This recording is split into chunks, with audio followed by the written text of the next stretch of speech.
ছিলেন, এত বড় রাসূল ছিলেন।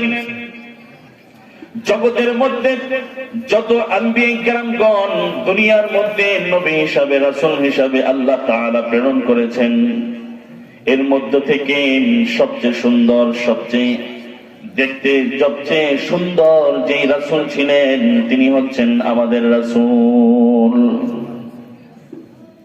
হাদিসে পাকের মধ্যে বর্ণিত আছে, হযরত ইউসুফ আলাইহিস সালাতু ওয়াস সালাম, আল্লাহ রাসূল বলেন দুনিয়ার অর্ধেক সৌন্দর্য তাকে দান করা হয়েছে। ইউসুফের সৌন্দর্যের বিবাহে মিশরের সুন্দরী রমণীরা তাদের হাতকে কর্তন করে ফেলেছে, কিন্তু আল্লাহর হাবিব সাল্লাল্লাহু আলাইহি ওয়াসাল্লাম এত সুন্দর মানব ছিলেন। আম্মা জান আয়েশা সিদ্দিকা বলেন, ইউসুফকে দেখা মাত্রই মিশরের রমণীরা তাদের হাতকে কর্তন করে ফেলেছেন, কিন্তু আমার হাবিবের ভালোবাসায়, আমার হাবিবের সৌন্দর্যে সাহাবায়ে কেরামরা নিজেদের জীবনটাকে তারা যুদ্ধের ময়দানে উৎসর্গিত করে দিয়েছে। আল্লাহর হাবিব সাল্লাল্লাহু আলাইহি ওয়াসাল্লাম কেমন সুন্দর মানব ছিলেন। হযরত জাবের রাদিয়াল্লাহু তাআলা আনহু বর্ণনা করেন, একবার আমি হাতিমে কাবার নিকটে অগ্রসর হলাম। হঠাৎ করে হাতিমে কাবার নিকটে একটা ঝলমলে আলো বিচ্ছুরিত হলো। ওই ঝলমলে আলোর দিকে তাকিয়ে আমি ভাবতে লাগলাম, না জানি আসমান থেকে চন্দ্রটা খসে পড়ে গিয়েছে। আল্লাহু আকবার।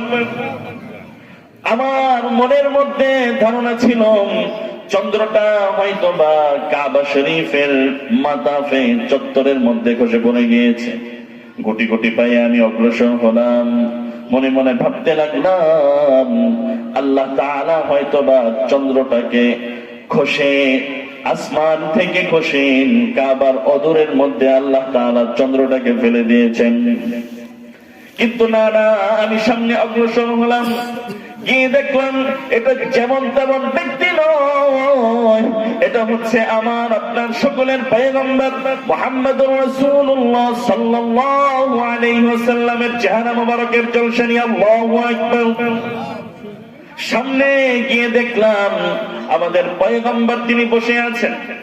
চেহারার দিকে তাকালাম, একবার আসমানে উদিত চন্দ্রের দিকে তাকালাম, চাঁদের যে সুন্দর সেই সৌন্দর্যকে নিয়ে আমি ভাবতে লাগলাম। আর আমার চক্ষু আল্লাহ রাসূলের আল্লাহ রাসূলের চেহারা মোবারকের দিকে পড়লো। এই চেহারা মোবারকের সৌন্দর্যের দিকেও আমি তাকালাম। দুই সৌন্দর্যকে নিয়ে আমি আমার হৃদয়ের মধ্যে অনুসন্ধান করতে লাগলাম, তালাশ করতে লাগলাম, যাচাই করতে লাগলাম। দুই সৌন্দর্যকে সামনে রেখে আমি অনুসন্ধান করতে লাগলাম এবং মনে মনে সিদ্ধান্ত নিতে লাগলাম কোন সৌন্দর্যকে আমি সবচেয়ে শ্রেষ্ঠ সুন্দর বলবো। পরিশেষে আমার কলব, আমার অন্তর একটা সিদ্ধান্তে উপনীত হলো। সেই সিদ্ধান্তটা হচ্ছে আসমানে উদিত যেই চন্দ্র তার যে সুন্দর আর আমার সামনে উপবিষ্ট মুহাম্মদের চেহারা সুন্দর, দুই সৌন্দর্যকে কম্পেয়ার করে আমি এই সিদ্ধান্তে উপনীত হলাম যে মুহাম্মদের সৌন্দর্য ওই আসমানের উদিত যে চন্দ্র তার চেয়েও বেশি সুন্দর। तकबीर में कलिमा में नमाजों में अदा में, तकबीर में कलिमा में नमाजों में अदा में, ऐ नाम इलाही से मिला नाम मुहम्मद, ऐ नाम इलाही से मिला नाम मुहम्मद।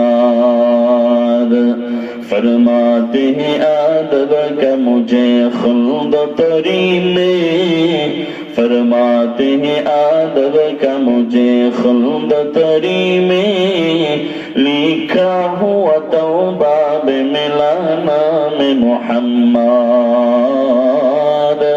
लिखा हुआ तौबा में मिला नाम मुहम्मद।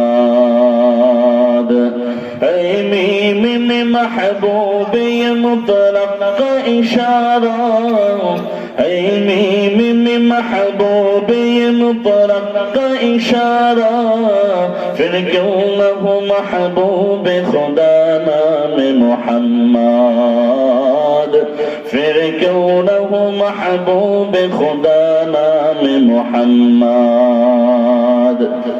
अम्मा जान आयशा सिद्दीका बोलेन আল্লাহ রাসূলের চেহারা সুন্দর, কিরকম সুন্দর। আম্মা জান আয়েশা সিদ্দিকা বলেন, একবার রাতের বেলায় দীপাদার জ্বালিয়ে আমি আমার হাতের সাহায্যে সুই সুতা নিয়ে আমি খাতাকে সেলাই করতে লাগলাম।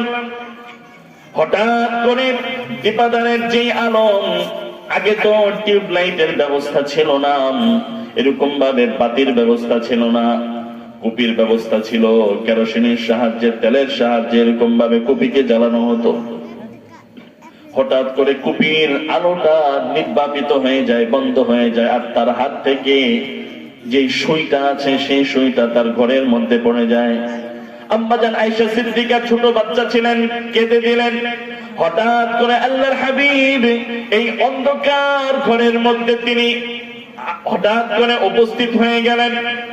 আল্লাহর হাবিব সাল্লাল্লাহু আলাইহি ওয়াসাল্লাম তিনি তার মাথা মোবারকটাকে দরজার মাঝখান দিয়ে ঘরের মধ্যে ঢুকালেন।